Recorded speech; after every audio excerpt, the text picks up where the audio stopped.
ಸುವೇಂದು ಹತ್ಯೆಗೆ ಸಂಚು,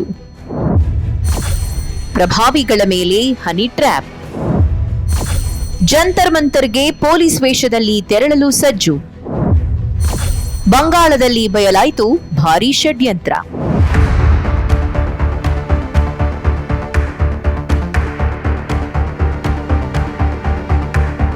ಪಶ್ಚಿಮ ಬಂಗಾಳ ಮುಖ್ಯಮಂತ್ರಿ ಸುವೇಂದು ಅಧಿಕಾರಿ ಹತ್ಯೆಗೆ ಸಂಚು ರೂಪಿಸಿದ್ದ ಜಾಲವೊಂದು ಈಗ ಬಯಲಾಗಿದೆ. ಈ ಸಂಬಂಧ ಜೈಷ್ ಎ ಮೊಹಮ್ಮದ್ ಸಂಘಟನೆಯ ಹಮೀಮ್ ಮಂಡಲ್ ಅನ್ನೋ ಉಗ್ರನೊಬ್ಬನನ್ನ ಬಂಧಿಸಲಾಗಿದೆ. ಪಶ್ಚಿಮ ಬಂಗಾಳದ ವಿಶೇಷ ಕಾರ್ಯಪಡೆ ಈ ವಿಚಾರದಲ್ಲಿ ಸಾಕಷ್ಟು ಆಘಾತಕಾರಿ ಮಾಹಿತಿಗಳನ್ನ ಸಂಗ್ರಹಿಸಿದೆ. ಏನದು ಆಘಾತಕಾರಿ ಮಾಹಿತಿ? ಎಲ್ಲಿದೆ ಡೀಟೇಲ್ಸ್?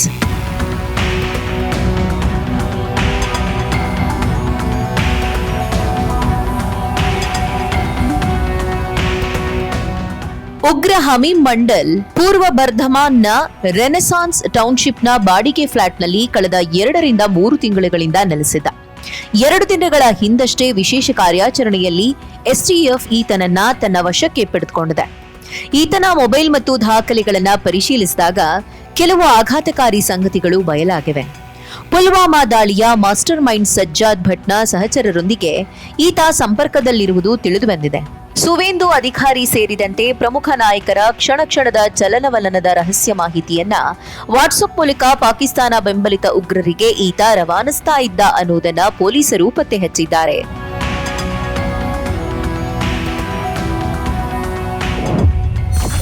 ಶುರುವಾಗಿದ್ಯಾ ಹನಿ ಟ್ರ್ಯಾಪ್ ಜಿಹಾದ್?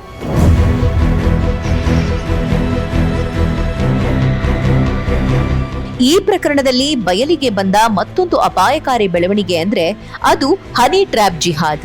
ಇದಕ್ಕಾಗಿ ಉಗ್ರರು 21 ವರ್ಷದ ಕಾಲೇಜು ವಿದ್ಯಾರ್ಥಿನಿ ಅರ್ಪಿತಾ ಸರ್ಕಾರ್ ಎಂಬಾಕೆಯನ್ನ ಬಳಸಿಕೊಂಡಿದ್ದಾರೆ. ಈಕೆಯನ್ನು ಸಹ ಪೊಲೀಸರು ಬಂಧಿಸಿದ್ದಾರೆ. ಜಾರ್ಖಂಡ್ನ ಸಾಹಿಬ್ಗಂಜ್ನಲ್ಲಿ ಎಸ್ಟಿಎಫ್ ಮತ್ತು ಸ್ಥಳೀಯ ಪೊಲೀಸರ ಜಂಟಿ ಕಾರ್ಯಾಚರಣೆಯಲ್ಲಿ ಈಕೆಯನ್ನ ವಶಕ್ಕೆ ಪಡೆಯಲಾಗಿದೆ. And Hamim Mandal was also actively involved in establishing the target of one honorable minister in Havda. Or tar madhe he was trying to honey trap the son of the honorable minister by using the involvement of Arpita Sarkar.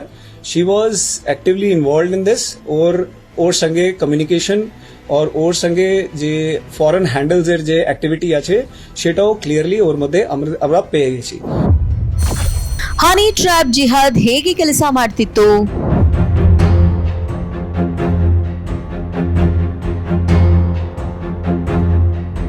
College ವಿದ್ಯಾರ್ಥಿನಿ ಅರ್ಪಿತಾ ಸರ್ಕಾರ್ ಕಳೆದ 4 ವರ್ಷಗಳಿಂದ ಉಗ್ರ ಹಮೀಮ್ ಮಂಡಲ್ನೊಂದಿಗೆ ನೇರ ಸಂಪರ್ಕದಲ್ಲಿದ್ಲು.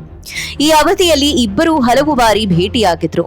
ಅರ್ಪಿತಾ ಸರ್ಕಾರ್ಗೆ ತನ್ನ ಸೌಂದರ್ಯವೇ ಬಂಡವಾಳ, ಮಾದಕ ಮಾತುಗಳೇ ಆಯುಧ. ಈ ಮೂಲಕ ವಿಐಪಿಗಳನ್ನ ಬುಟ್ಟಿಗೆ ಹಾಕಿಕೊಳ್ಳೋದು, ರಹಸ್ಯ ಮಾಹಿತಿಯನ್ನ ಅವರಿಂದ ಹೊರತೆಗೆಯುವುದು. ಹೀಗೆ ಸಂಗ್ರಹಿಸಿದ ಮಾಹಿತಿಯನ್ನ ಕಾಶ್ಮೀರದಲ್ಲಿರುವ ಪಾಕ್ ಮೂಲದ ಉಗ್ರರ ನೆಟ್ವರ್ಕ್ಗೆ ಕಳಿಸುವುದು. ಇದು ಈ ಹನಿ ಟ್ರ್ಯಾಪ್ ಕೆಲಸ ಮಾಡ್ತಾ ಇದ್ದ ರೀತಿ.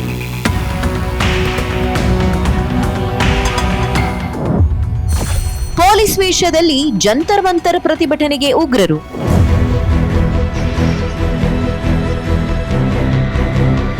ಇನ್ನೊಂದು ಪ್ರಮುಖ ಅಂಶವು ಈ ಕಾರ್ಯಾಚರಣೆಯಿಂದ ಬಹಿರಂಗಗೊಂಡಿದೆ. ಪಾಕಿಸ್ತಾನ ಮೂಲದ ಉಗ್ರರು ಈ ಹಮೀಮ್ ಮಂಡಲ್ನನ್ನ ಜಂತರ್ ಮಂತರ್ಗೆ ಕಳುಹಿಸಲು ಯೋಜಿಸಿದ್ರು. ಅಲ್ಲಿಗೆ ಪೊಲೀಸ್ ವೇಷದಲ್ಲಿ ಹೋಗೋದು, ವಿದ್ಯಾರ್ಥಿಗಳ ಮೇಲೆ ಅತಿರೇಕದ ದೌರ್ಜನ್ಯ ನಡೆಸೋದು, ವಿದ್ಯಾರ್ಥಿಗಳನ್ನು ರೊಜ್ಜಿಗೆಬ್ಬಿಸೋದು ಇವರ ಪ್ಲಾನ್ ಆಗಿತ್ತು.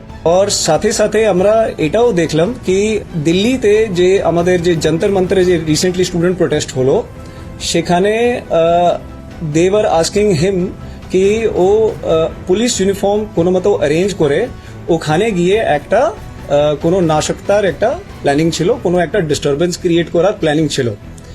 তার ছাড়াও আমরা দেখলাম কি কয়েকটা আরও এদের প্ল্যানিং মধ্যে ছিল, যেটা যের মধ্যে কিছু পুলিশ পার্সোনালস, কিছু পলিটিক্যাল পার্সনস और এরকম কিছু টার্গেটসগুলো ঠিক করা হচ্ছে।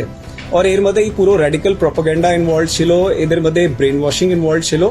ಇಷ್ಟೇ ಅಲ್ಲದೆ ಪಶ್ಚಿಮ ಬಂಗಾಳದ ಭೀರ್ಭೂಮ್ ಜಿಲ್ಲೆಯಲ್ಲಿ ಭಾರೀ ಪ್ರಮಾಣದ ಅಕ್ರಮ ಸ್ಫೋಟಕ ವಸ್ತುಗಳನ್ನು ಕೂಡ ವಶಪಡಿಸಿಕೊಳ್ಳಲಾಗಿದೆ. ಈ ಉಗ್ರಜಾಲ ಎಷ್ಟು ಆಳವಾಗಿ ಬೇರೂರಿದೆ ಎಂಬುದು ಈ ಎಲ್ಲಾ ಅಂಶಗಳಿಂದ ಬಯಲಾಗಿದೆ. ಅಷ್ಟೇ ಅಲ್ಲ, ಭಾರತದ ಯುವಕರ ಆಕ್ರೋಶವನ್ನು ಬಳಸಿಕೊಂಡು ಅರಾಜಕತೆ ಸೃಷ್ಟಿಸಲು ವಿದೇಶಿ ಶಕ್ತಿಗಳು ನಿರಂತರ ಪ್ರಯತ್ನ ಮಾಡ್ತಾನೆ ಇದೆ ಅನ್ನೋದು ಇದರಿಂದ ಸಾಬೀತಾಗಿದೆ.